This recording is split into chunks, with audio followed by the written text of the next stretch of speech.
Assalamualaikum warahmatullahi wabarakatuh. Selamat datang di channel Muklis Edu. Pada kesempatan kali ini, kita akan belajar bersama tentang sejarah dan biografi Imam Ahmad bin Hambal. Sebelum kita mulai, marilah kita membaca sholawat terlebih dahulu kepada Nabi Muhammad SAW agar kita mendapat syafaat di hari akhir nanti. Sallallahu ala Muhammad, sallallahu ala Muhammad, sallallahu ala Muhammad, sallallahu ala Muhammad. Alhamdulillahirabbil alamin. Semoga dengan kita berselawat kita semakin dicintai oleh Nabi Muhammad sallallahu alaihi wasallam. Oke, ini adalah biografi dan kisah dari Imam Ahmad bin Hambal. Imam Ahmad bin Hambal lahir di Baghdad pada tahun 164 Hijriah. Ayah dan ibunya adalah orang Arab. Ketika ia masih bayi, ayahnya wafat dengan meninggalkan sedikit penghidupan. Sebuah rumah untuk tempat Ahmad bin Hambal dan ibunya tinggal dan sebidang tanah yang hanya menghasilkan sedikit hasil. Imam Ahmad bin Hambal menyadari betapa beratnya upaya ibunya dalam mencukupi kebutuhan sehari-harinya, sehingga beliau menolak lamaran setiap laki-laki yang datang demi kepentingan Ahmad bin Hambal. Imam Ahmad bin Hambal kecil didorong oleh ibunya untuk belajar Al-Quran kepada seorang guru. Sehingga saat remaja ia sudah khatam Al-Quran dan mengulang serta memahami makna Al-Quran. Ia pun belajar dengan bersungguh-sungguh hingga meraih banyak ilmu dan pengetahuan saat masih remaja. Imam Ahmad bin Hambal masih merasa menjadi beban bagi ibunya. Ia tahu bahwa ibunya menjual 2 butir mutiara untuk membantunya menuntut ilmu. Ia berniat menabung bagi ibunya dari hasil tanah dan bangunan peninggalan ayahnya. Sebuah bangunan tersebut menghasilkan sewa 17 dirham setiap tahun.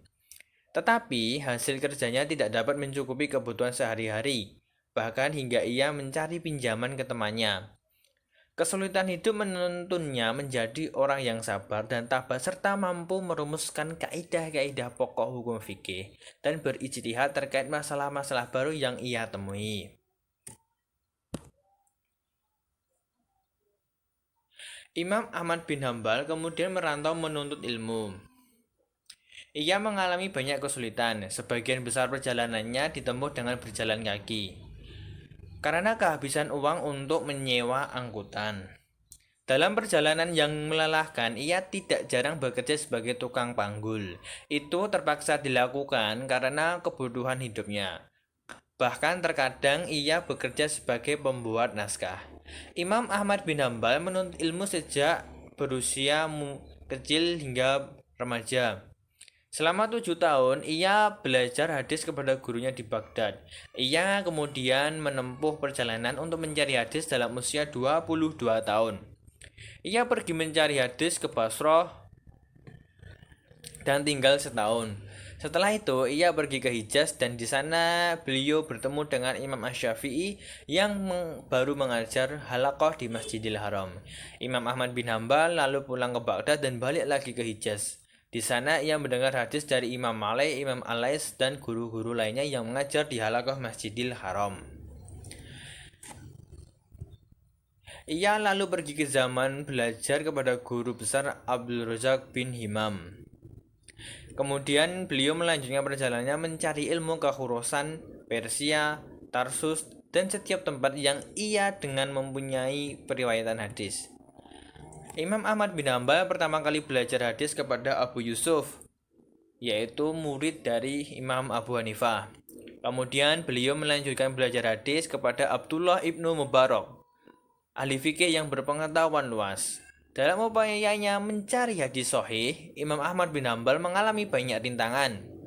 Suatu ketika keadaan mengharuskannya ke Turtus dan dalam waktu tertentu harus pulang ke Baghdad. Masa saat itu marak dengan ilmu pengetahuan. Ia pergi kemana saja untuk mencari hadis sahih dengan berjalan kaki. Ia telah mengumpulkan ribuan hadis dan terus berkelana kemana saja untuk menemukan hadis-hadis lainnya hingga membuat badannya menjadi kurus. Di samping hadis, ia juga belajar fikih. Ia mencari tahu fikih Khulafaur Rasyidin, fikih para sahabat, serta fikih para tabi'in dan tabi'it tabi'un. Dalam perjalanan ke Hijaz di setiap musim haji, ia menimba ilmu dari setiap ulama fikih zamannya di Masjidil Haram dan Masjid Nabawi. Kemudian beliau hanya tertarik kepada Imam Asy-Syafi'i yang mengajar di halaqah Masjidil Haram. Ketika itu umur Imam Ahmad bin Hambal baru berusia 22 tahun, sementara umur Imam Asy-Syafi'i 38 tahun. Karena itu ia memandang Imam Syafi'i selain sebagai guru tetapi juga sebagai ayahnya. Dalam perjalanannya mengumpulkan hadis, ia pun meriwayatkan hadis tersebut kepada orang banyak dan mengamalkannya. Ia selalu tersenyum apabila melihat orang lain di jalan. Ia selalu mendahulukan orang lain. Demikian pula ketika memasuki suatu tempat atau berdiri dalam shaf sholat. Imam Ahmad bin Hambal juga memaafkan orang lain yang berperilaku buruk kepadanya. Keistimewaan yang paling menonjol adalah rendah hati. Imam Ahmad bin Hambal sudah biasa menerima berbagai pertanyaan hampir setiap orang yang bertemu. Ia baru menjawab setelah berpikir. Namun sering pula ia hanya menjawab saya tidak tahu.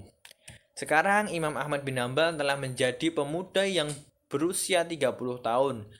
Beliau memiliki kumis berjanggut bermuka kuning kemerahan, serta berpenampilan lembut dan tenang. Kedua matanya memancarkan pandangan yang tajam. Badannya kurus dan tingginya sedang. Hatinya peka terhadap keadaan sekitar dan banyak memikirkan keadaan masyarakat. Ia selalu berusaha mencari solusi dan kebenaran, serta berempati terhadap nasib orang lain.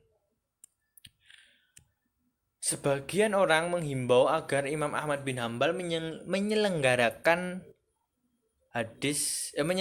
halaqah di Masjid Agung, mengajar dan berfatwa. Tetapi beliau keberatan.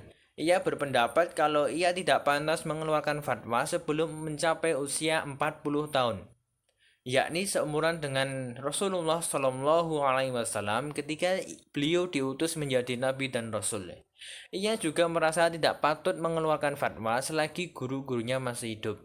Ketika itu Imam Syafi'i masih hidup di Mesir. Pertimbangan lainnya sebelum berfatwa dan mengajar, ia hendak menggunakan waktunya untuk menertibkan catatan hadis yang dikumpulkannya selama perjalanan kelilingnya. Ia hendak menyandarkan sanad hadis-hadis itu kepada sahabat yang meriwayatkannya dan mengkhususkan sebuah musnad bagi sahabat. Untuk pekerjaan besar ini tentu beliau perlu mengasingkan diri di dalam rumah. Mulailah Imam Ahmad bin Hambal mengerjakan musnadnya dengan meneliti dan menyeleksi hadis-hadis yang dihimpunnya. Sebenarnya beliau mulai mencatat sanad hadis sejak menaruh perhatiannya kepada ilmu hadis. Sekarang beliau tinggal menghimpun catatannya yang terpisah-pisah setiap hadis yang diketahuinya dan dihafalnya. Sekarang ditulis di atas kertas sambil diperiksa dengan cermat keselarasan dengan nas Al-Quran agar ketentuan hukumnya dapat dirumuskan dengan baik. Ia mengumpulkan sanad-sanad hadis dalam beberapa buku yang terpisah hingga akhir hayatnya ia masih mengerjakan itu dengan harapan akan disusun menjadi sebuah buku oleh anak lelakinya sepeninggalnya. Sekian biografi dan kisah Imam Ahmad bin Hambal part 1 ini. Apabila ada kesalahan mohon maaf. Tunggu part 2-nya. Jangan lupa tonton dan subscribe. Wassalamualaikum warahmatullahi wabarakatuh.